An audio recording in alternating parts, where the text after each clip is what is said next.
Hi, everybody. It's Peter Schiff. It's Monday, November 16th, 2009. I just got back from recording CNBC's Fast Money, and I still can't seem to convince the panelists there that the market isn't really going up. They still can't get behind the fact or understand the fact that gold prices are rising faster than stock prices, and what's happening is not stocks gaining value, but paper dollars that we're using to measure them losing value.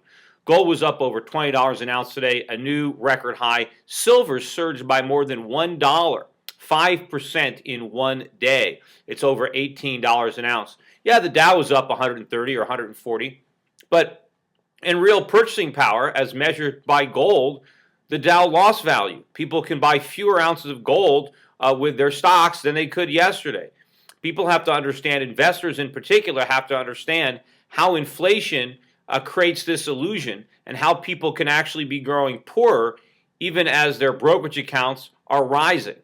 Also, Barack Obama is traveling now. He's in Asia. He's talking a lot about our economy and our relationship with the global economy. And it's very interesting. If you look at the things that he's saying abroad, he's telling our trading partners that Americans are going to start saving more and spending less, that we're going to start producing and exporting more. Of course, that's what the world wants to hear, but that's not what he's doing back at home. Look at the stimulus plans. Look at the increase in government spending. Everything that Barack Obama is doing domestically is designed to get Americans to keep spending, to keep borrowing. And everything that he's doing on a regulatory front is inhibiting the ability of our economy to produce more. The more regulations they put on business, the higher the taxes are on entrepreneurs, the less likely we are to produce anything. And the more money the government is borrowing, the less money is available for businesses to expand production. And of course, when the president is trying to encourage more consumption with home buyer tax credits and tax credits for buying cars, he's doing exactly the opposite of what he's trying to tell the world we're doing, which is, I think, why our credibility is becoming under increasingly more scrutiny with our trading partners. Look at the reaction today in the U.S. dollar.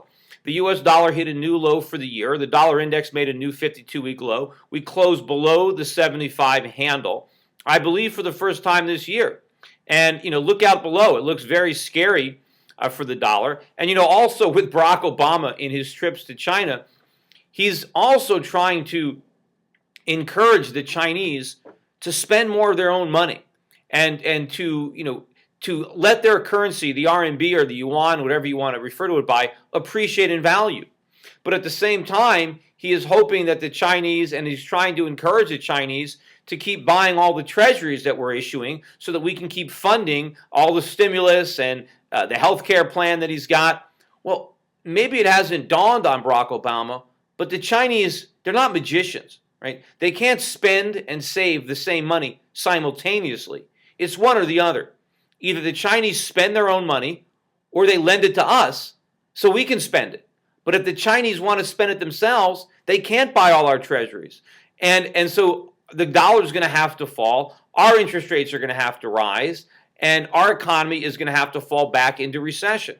I don't know whether Barack Obama has figured this out. Maybe he has. Maybe what he's saying publicly to the Chinese, maybe he's saying something completely different when the microphones are turned off behind the scenes. Maybe he is, telling the Chinese, forget about everything I'm saying. Please, please keep your currency low. Keep buying the dollar. Keep buying our treasuries. I mean, he has to know that without China, this whole phony economy comes crashing down. But of course, from a long-term perspective of an American, that's precisely what has to happen. And the sooner the better. The sooner we stop pretending that spending borrowed money constitutes legitimate economy, the sooner we can get to the root causes of our economic imbalances and of our problems and start working to solve them. And the fact that Barack Obama is able to speak abroad about the need for Americans to produce more and export more and spend less must mean he knows on some level what needs to be done. But what he lacks is the political courage back in the United States to actually do what needs to be done. And again, that's one of the reasons that I'm running for the United States Senate, is to try to bring some of that courage to Washington so that our elected officials will understand how high these stakes are. And we can't keep pretending that we're living in a viable economy and that an economic recovery is underway when in fact the economy is actually getting sicker.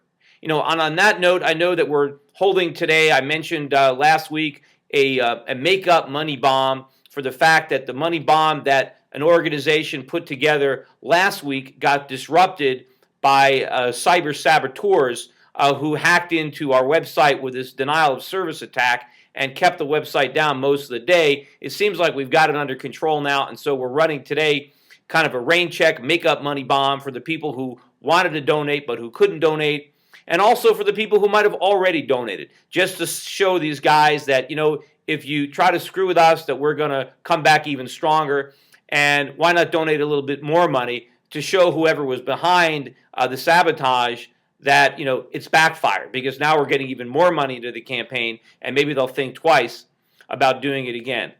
Anyway, I'm speaking later this evening at this event here in Las Vegas, then I head back to Connecticut tomorrow. I got a lot of stuff going on the campaign trail, and keep watching for the website. We are still in the process of updating the new site, and we are working on the new site for the volunteers who are signing up on the website to really help us out and help bring this message back to Washington. Anyway, thanks everybody for listening. Take care for now.